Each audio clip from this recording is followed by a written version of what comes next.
وہ Pakistan cricket team کے پہلے کپتان تھے اور پاکستان میں کرکٹ کے حوالے سے ان کی خدمات کی بہت اہمیت ہے۔ ٹیم کے مشکل مرحلوں میں وہ ہمیشہ ڈھال بن جاتے تھے۔ مشکل وقت میں غیر معمولی کارکردگی کا مظاہرہ کرنا ان کا جوہر خاص تھا۔ انہیں بابائے پاکستان کرکٹ بھی کہا جاتا ہے۔ یہ اعزاز بھی حاصل ہے کہ وہ بھارت اور پاکستان دونوں ممالک کے لیے ٹیسٹ کرکٹ کھیلنے والے 3 کھلاڑیوں میں سے ایک ہیں۔ عبدالحفیظ کاردار کو کپتانی سے ہٹانے کی کوشش کی گئی اور اس میں پنجاب کرکٹ ایسوسی ایشن کے صدر فدا حسن بھی پیش تھے، اور پاکستان کرکٹ ٹیم آج بھی اگر دیکھا جائے تو اسی دوراہے پر کھڑی ہے۔ V L C podcast میں ڈاکٹر ناصر بیگ کے ساتھ آپ کی خدمت میں حاضر ہیں۔ السلام علیکم۔ عبدالحفیظ کاردار، یہ نام شاید آج کی جنریشن نے، آج کی نوجوان نسل نے نہ سنا ہو۔ عبدالحفیظ کاردار پاکستان کرکٹ ٹیم کے سب سے پہلے کپتان تھے۔ وہ لاہور کے مشہور محلے اندرون بھاٹی گیٹ میں 17 جنوری 1925 کو پیدا ہوئے۔ وہ ایک دراز قد، خوش شکل اور پرکشش شخصیت کے مالک تھے، اور ان میں بلا کی قائدانہ صلاحیت موجود تھی۔ قائد اعظم کی طرح وہ بھی نظم و ضبط کو اولیت دیا کرتے تھے، اور اسی وجہ سے اس وقت کی پاکستان کرکٹ ٹیم میں مثالی نظم و ضبط قائم تھا۔ کاردار بہترین قائد ہونے کے علاوہ بذات خود بھی بڑے زبردست آل راؤنڈر تھے۔ وہ بائیں ہاتھ سے بیٹنگ کرنے والے نہایت کامیاب بلے باز تھے، اور انہیں بائیں ہاتھ سے سپن اور سلو میڈیم بولنگ کرنے پر بھی عبور حاصل تھا۔ ان کی سب سے بڑی خوبی یہ تھی کہ ٹیم کے مشکل مرحلوں میں وہ ہمیشہ ڈھال بن جاتے تھے۔ مشکل وقت میں غیر معمولی کارکردگی کا مظاہرہ کرنا ان کا جوہر خاص تھا۔ انہیں بابائے پاکستان کرکٹ بھی کہا جاتا ہے۔ ان کے والد کا نام جلال الدین کاردار تھا، اور وہ پنجاب میں کوآپریٹو تحریک کے بانی شمار کیے جاتے ہیں۔ بنیادی طور پر آپ کا تعلق زمیندار گھرانے سے ہے۔ آپ نے میٹرک کا امتحان اسلامیہ ہائی اسکول سے پاس کیا اور انٹر دیال سنگھ کالج سے، اور بی اے کا امتحان اسلامیہ کالج سے پاس کیا۔ کرکٹ کا شوق تو بچپن سے ہی تھا۔ ابتدا ہی سے آپ کو خواجہ سعید احمد جیسے عظیم کرکٹر کی سرپرستی حاصل ہو گئی، جو اس سے پہلے نذر محمد، گل محمد اور امتیاز احمد جیسے نامور کرکٹرز کو قومی سطح پر متعارف کروا چکے تھے۔ عبدالحفیظ کاردار بائیں ہاتھ سے میڈیم پیس بولنگ اور جارحانہ بیٹنگ کیا کرتے تھے۔ رانجی ٹرافی میں ناردرن انڈیا کرکٹ ایسوسی ایشن کی طرف سے حصہ لیا اور کامیاب کھلاڑیوں میں شمار کیے گئے۔ پنجاب یونیورسٹی کرکٹ ٹیم کی قیادت انہوں نے کی، اور اس کے بعد سن 1946 میں نواب آف پٹوڈی کی کپتانی میں آل انڈیا کرکٹ ٹیم میں منتخب کر لیے گئے، جو انگلستان کے دورے پر جا رہی تھی۔ اس دورے میں آپ کا شمار بہترین کھلاڑیوں میں کیا گیا۔ بعد ازاں مزید حصول تعلیم کے لیے آپ نے آکسفورڈ یونیورسٹی میں داخلہ لے لیا۔ یہاں معاشیات اور سیاسیات کا مطالعہ کیا، اور اس کے علاوہ فلسفہ بھی پڑھا، اور ان کے ساتھ ساتھ کرکٹ، کشتی، فٹ بال، اس کے ساتھ ساتھ رگبی، کشتی رانی، اس سب میں بھی حصہ لیتے رہے، اور ہر کھیل میں نمایاں پوزیشن بھی حاصل کرتے رہے۔ آکسفورڈ یونیورسٹی سے فراغت کے بعد آپ 2 سال تک انگلستان میں ہی وارکشائر کاؤنٹی کی جانب سے کرکٹ کھیلتے رہے، اور یہیں پر عبدالحفیظ کاردار نے اپنی پہلی شادی بھی کی۔ عبدالحفیظ کاردار نے وارکشائر کاؤنٹی کرکٹ کلب کے چیئرمین سیرل الیگزینڈر فریڈرک ہسٹیلو کی صاحبزادی ہیلن روزمیری ہسٹیلو سے ہی پہلی شادی کی۔ بعد ازاں انہوں نے ایک پاکستانی خاتون سے دوسری شادی بھی کی، جو پاکستانی ٹیسٹ کرکٹ کھلاڑی ذوالفقار احمد کی بہن تھیں۔ ان کے بیٹے شاہد حفیظ کاردار بذات خود ماہر معاشیات اور سابق صوبائی وزیر خزانہ بھی رہے۔ انہوں نے ستمبر 2010 سے جولائی 2011 تک اسٹیٹ بینک آف پاکستان کے 16ویں گورنر کے طور پر بھی خدمات سر انجام دیں۔ اس کے ساتھ ساتھ شاہد حفیظ کاردار نومبر 1999 سے جنوری 2001 تک پنجاب کے قائم مقام وزیر خزانہ، منصوبہ بندی و ترقی، ایکسائز اینڈ ٹیکسیشن اور انڈسٹریز اینڈ منرلز ڈیولپمنٹ بھی رہے، لیکن اپنے والد کی طرح اصولی موقف رکھتے ہوئے دونوں عہدوں سے مستعفی ہوئے۔ شاید ہی کوئی شخص ہوگا جو اتنے بڑے عہدوں کو ذاتی اختلاف کا بہانہ بنا کر مستعفی ہو جائے۔ یہ صفات شاہد حفیظ کاردار کو اپنے عظیم والد سے ہی ملی تھیں۔ اور اس کے علاوہ شاہد صاحب لاہور میں واقع بیکن ہاؤس نیشنل یونیورسٹی کے وائس چانسلر بھی رہے۔ عبدالحفیظ کاردار کو ایک یہ اعزاز بھی حاصل ہے کہ وہ بھارت اور پاکستان دونوں ممالک کے لیے ٹیسٹ کرکٹ کھیلنے والے 3 کھلاڑیوں میں سے ایک ہیں۔ دیگر 2 کھلاڑی عمر الہی اور گل محمد ہیں۔ وہ پاکستان کرکٹ ٹیم کے پہلے کپتان تھے اور پاکستان میں کرکٹ کے حوالے سے ان کی خدمات کی بہت اہمیت ہے۔ عبدالحفیظ کاردار نے اپنا پہلا ٹیسٹ بھارت کی جانب سے 1946 کے دورہ انگلستان میں کھیلا تھا، اور اس سیریز کے بعد آپ ہندوستان واپس آنے کی بجائے آکسفورڈ یونیورسٹی میں تعلیم حاصل کرنے کے لیے انگلستان ہی میں ٹھہر گئے تھے اور اسی دوران اپنی کرکٹ کو بھی جاری رکھا۔ اس دوران وارکشائر کاؤنٹی نے آپ سے معاہدہ کیا اور تقسیم ہند کے بعد انہوں نے بھارت کی بجائے پاکستان کو اپنا وطن منتخب کیا۔ کاردار صاحب 1952 میں بیرون ملک کا پہلا دورہ کرنے والی پاکستانی دستے کے قائد تھے، اور ان کے مد مقابل مشہور و معروف آل راؤنڈر لالا امرناتھ کی زیر قیادت بھارت کی کرکٹ ٹیم تھی۔ اگرچہ دہلی اور بمبئی کے ٹیسٹ میچوں میں بھارتی ٹیم کو فتح حاصل ہوئی، جبکہ لکھنؤ میں کھیلے گئے ٹیسٹ میں فضل محمود کی شاندار گیند بازی کی بدولت پاکستان نے تاریخی کامیابی حاصل کی۔ عبدالحفیظ کاردار کے کیریئر کی دوسری یادگار جیت 1954 میں دورہ انگلستان میں اوول ٹیسٹ کی فتح تھی۔ 1952 میں عبدالحفیظ کاردار کی قیادت میں ہی پاکستان کرکٹ ٹیم نے بھارت کا دورہ کیا، اور اس دورے میں کاردار نے 416 رنز بنائے اور 13 وکٹیں حاصل کیں۔ 1954 میں انگلستان کے دورے کے دوران اوول میں آپ ہی کی قیادت میں انگلستان کی ٹیم کو شکست کا سامنا کرنا پڑا۔ پھر یکے بعد دیگرے Indian cricket team, New Zealand اور آسٹریلیا کی ٹیموں کے خلاف کھیلتے ہوئے نہ صرف کامیابیاں حاصل کیں بلکہ ان کی اپنی آل راؤنڈ کارکردگی بھی سب سے نمایاں رہی۔ 1957-58 میں ویسٹ انڈیز کے مقابلے میں پاکستان کو شکست ہوئی، لیکن کاردار کے 253 رنز یادگار حیثیت اختیار کر گئے۔ اس سیریز میں کاردار اور وزیر محمد کی 6ٹی وکٹ کی شراکت 168 رنز کی رہی تھی۔ یہ ریکارڈ سن 2000 میں ویسٹ انڈیز ہی کے خلاف کھیلتے ہوئے انضمام الحق اور عبدالرزاق نے توڑا تھا۔ اس دورے میں انہیں انگلی پر شدید چوٹ آئی، لیکن ڈاکٹروں کی ہدایت کی پرواہ نہ کرتے ہوئے پاکستان کی عزت و وقار کو مد نظر رکھ کر انہوں نے 37 اوورز کیے اور 57 رنز بھی بنائے۔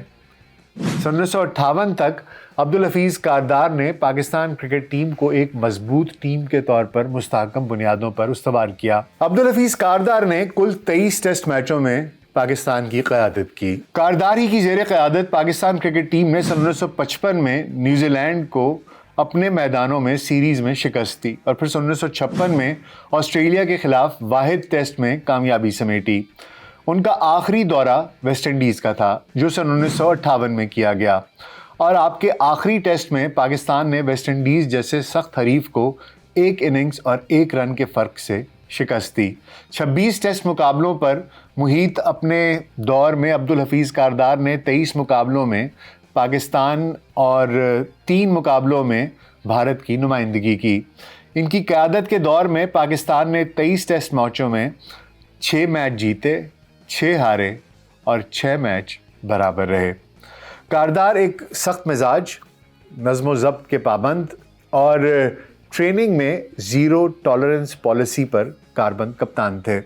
ان کی سربراہی میں پاکستان کرکٹ کی جو پہلی فصل تیار ہوئی، اس نے انٹرنیشنل سٹیٹس ملنے کی پہلی ہی دہائی میں جنوبی افریقہ کے سوا تمام ٹیسٹ ممالک کے خلاف کم از کم 1 میچ اپنے نام ضرور کیا۔ جنوبی افریقی ٹیم تب صرف سفید فام اقوام کے خلاف ہی کرکٹ کھیلا کرتی تھی۔ پاکستان کرکٹ ٹیم کے کپتانوں کے خلاف بغاوت کے دلچسپ داستانیں آپ سنتے آئے ہوں گے، آج بھی بڑی سیاست چلتی ہے، بڑی کہانیاں سنتے ہیں، تو یہ معاملہ کچھ نیا نہیں ہے۔ عبدالحفیظ کاردار کے خلاف بھی بغاوت کی داستان ایک مشہور ہے، اور اس کا آغاز جم خانہ کلب لاہور سے ہوا تھا، جسے انہوں نے بڑی مہارت سے ناکام بنایا تھا، اور اس کا تذکرہ پیٹر اوبون نے اپنی کتاب وونڈڈ ٹائیگرز میں کیا ہے۔ پیٹر لکھتے ہیں کہ پاکستان کرکٹ ٹیم کے دورہ انگلینڈ سے قبل عبدالحفیظ کاردار کو کپتانی سے ہٹانے کی کوشش کی گئی، اور اس میں پنجاب کرکٹ ایسوسی ایشن کے صدر فدا حسن بھی پیش تھے۔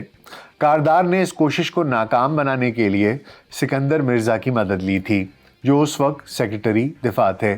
سکندر مرزا نے پاکستان کرکٹ بورڈ کے اس وقت کے صدر میاں امین الدین کو پیغام بھیجا تھا کہ وہ لاہور جمخانہ کے پیویلین میں جمع ہونے والے ان تمام افراد کو بتا دیں کہ عبدالحفیظ کاردار ہی انگلینڈ کے دورے میں پاکستان ٹیم کے کپتان ہوں گے، جس کے بعد پاکستان کے پہلے غیر سرکاری کپتان میاں محمد سعید کے علاوہ ٹیم کے دیگر کھلاڑی بھی خاموش ہو گئے تھے۔ اور پاکستان کرکٹ ٹیم آج بھی اگر دیکھا جائے تو اسی دوراہے پر کھڑی ہے اور سوچ رہی ہے کہ کدھر کو منہ کرے۔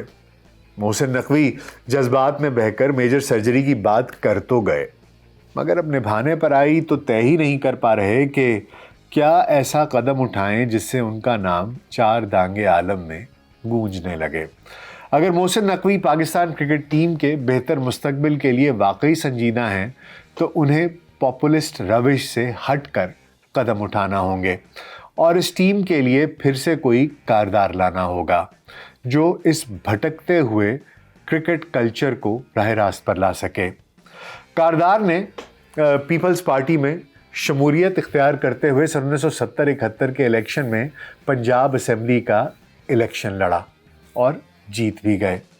منتخب ہونے کے بعد آپ کو محکمہ خوراک اور محکمہ پلاننگ، محکمہ تعلیم، کوآپریٹو اینڈ ڈیولپمنٹ اور محکمہ صنعت کے وزیر بنا دیا گیا۔ آپ اس عہدے پر 1972 سے 1977 تک کام کرتے رہے۔ ان کا ایک اور کارنامہ امپیریل کرکٹ کانفرنس کا نام تبدیل کر کے انٹرنیشنل کرکٹ کانفرنس رکھ دینا ہے۔ آئی سی سی کی میٹنگ کے دوران پہلے شری لنکا کو ٹیسٹ، پھر بنگلہ دیش کو ایسوسیٹ ممبر کا درجہ دلانا بھی انہی کی کوششوں سے ممکن ہوا تھا۔ تاریخ دان اقبال دیوان نے عبدالحفیظ کاردار کے حوالے سے ایک اور واقعہ بیان کیا ہے کہ ذوالفقار علی بھٹو وزیر اعظم بنے تو عبدالحفیظ کاردار کی خواہش تھی کہ انہیں کھیل اور تعلیم کی وزارت دی جائے، مگر انہیں زراعت کا محکمہ الاٹ کر دیا گیا۔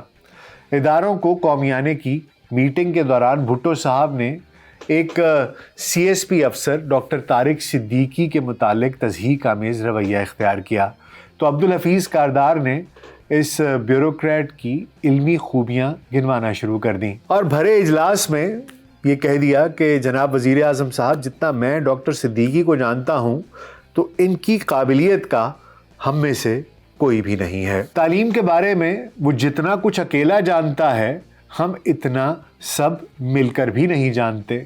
اختلاف بڑھا تو عبدالحفیظ کاردار نے استعفیٰ دے دیا۔ بھٹو صاحب ناراض ہو گئے کہ ایک بیوروکریٹ کو مجھ پر ترجیح دی، اور پھر طے ہوا کہ کاردار کو سبق سکھانا ہے۔ چونکہ کاردار کا تعلق بھی اندرون شہر سے تھا تو وہاں سے کسی نے اطلاع دی کہ لاہور کی ہیرا منڈی کے علاقے کے جو ایم پی اے اور صوبائی وزیر جیل خانہ جات افتخار تاری جیل سے کچھ قیدی غنڈے نکال کر آج رات کسی وقت ان کی رہائش گاہ پر حملہ کر سکتے ہیں۔ ڈاکٹر ظفر الطاف ان دنوں پنجاب فلور ملز کے ڈائریکٹر فائنانس تھے۔ انہیں علم ہوا تو سب سے پہلے ڈاکٹر صاحب نے اپنے چند دوستوں کو جمع کیا اور کاردار صاحب کے اہل خانہ کو محفوظ مقام پر شفٹ کیا۔ یہ تمام دوست اسلحہ لے کر کاردار صاحب سمیت مختلف کھڑکیوں میں بیٹھ گئے۔ شاید چیف سیکرٹری پنجاب کو بھی افتخار تاری کے عزائم کی بھنک مل گئی تھی۔ کسی پولیس آفیسر کے ذریعے ہیرا منڈی کے چیف آپریٹنگ آفیسر مامے مودے کو یہ پیغام بھجوا دیا گیا کہ اس سے کہو کہ بندے دا پتر بن جائے۔ یوں یہ حملہ روک دیا گیا۔ بعد ازاں کسی بات پر جب سرکار افتخار تاری سے ناراض ہوئی تو اس کو بھی حراست میں لے کر بدنام زمانہ دلائی کیمپ آزاد کشمیر منتقل کر دیا گیا، جہاں انہیں دریائے نیلم میں سنا یہ جاتا ہے کہ سخت سردی کے موسم میں لٹکا کر سزا دی جاتی تھی۔ عبدالحفیظ کاردار ایک علمی شغف رکھنے والی شخصیت بھی تھے، جنہوں نے کرکٹ اور سیاسی موضوعات پر درجن کے لگ بھگ کتابیں تحریر کیں، جن میں افتتاحی ٹیسٹ میچز، ٹرائل پر ٹیسٹ کی حیثیت، سب سائے، عوام کا عزم، کرکٹ کی سازش، کیا ہمارے نوجوانوں کا معاشی مستقبل بن گیا ہے، بنگلہ دیش سیاسی ناکامی کی قیمت، آل راؤنڈر کی یادیں، پاکستان کے سولجرز آف فارچون، ایک سفیر کی ڈائری اور ناکام توقعات شامل ہیں۔ عبدالحفیظ کاردار کو سن 1958 میں صدر پاکستان کی طرف سے پرائڈ آف پرفارمنس ایوارڈ اور 2012 میں انہیں پاکستان کی کرکٹ میں خدمات کے اعتراف میں بعد از مرگ ہلال امتیاز سے نوازا گیا۔ 2019 میں اس عظیم کھلاڑی کی خدمات کے پیش نظر گوگل نے اپنا ٹوڈل ان کے نام کر کے انہیں خراج عقیدت پیش کیا۔ عبدالحفیظ کاردار 21 اپریل 1996 کو اس دنیا فانی سے رخصت ہوئے اور میانی صاحب قبرستان لاہور میں مدفون ہیں۔ پاکستان نے ایسے بہت سی شخصیات دیکھی ہیں اپنے اوائل کے کچھ سالوں میں، کچھ دہائیوں میں، جنہوں نے پاکستان پر بہت محنت کی، جو بہت دیانتدار تھے، اصول پسند تھے اور مضبوط کردار کے مالک تھے۔ آج پاکستان میں لوگوں کے پاس ذہانت بھی ہے، انفرادی طور پر لوگوں کے پاس پیسہ بھی ہے، سب کچھ ہے، لیکن دیانتداری دکھائی نہیں دیتی، پاکستان سے محبت دکھائی نہیں دیتی، وفاداری ملک اور قوم کے ساتھ دکھائی نہیں دیتی، اور کردار کی پختگی دکھائی نہیں دیتی۔ جس دن یہ کچھ خصوصیات ہمارے لوگوں میں، خصوصی طور پر وہ لوگ جو کہ معاملات کو چلا رہے ہوتے ہیں، جو طاقتور لوگ ہیں، بڑے بڑے بزنس مین ہیں، بیوروکریٹس ہیں، سیاستدان ہیں، جب یہ چیزیں، یہ کچھ خصوصیات ان میں اس کی کوئی جھلک بھی دکھائی دینا شروع ہو جائے گی، تو مجھے امید ہے کہ پاکستان کا مستقبل بہت تابناک ہوگا۔ خیر، آپ بھی دعا کیجئے اور میں بھی دعا کرتا ہوں کہ یہ وقت جلد از جلد آئے۔ امید ہے آپ کو آج کا پوڈ کاسٹ پسند آیا ہوگا۔ اپنا بہت خیال رکھیے گا۔ اللہ نگہبان۔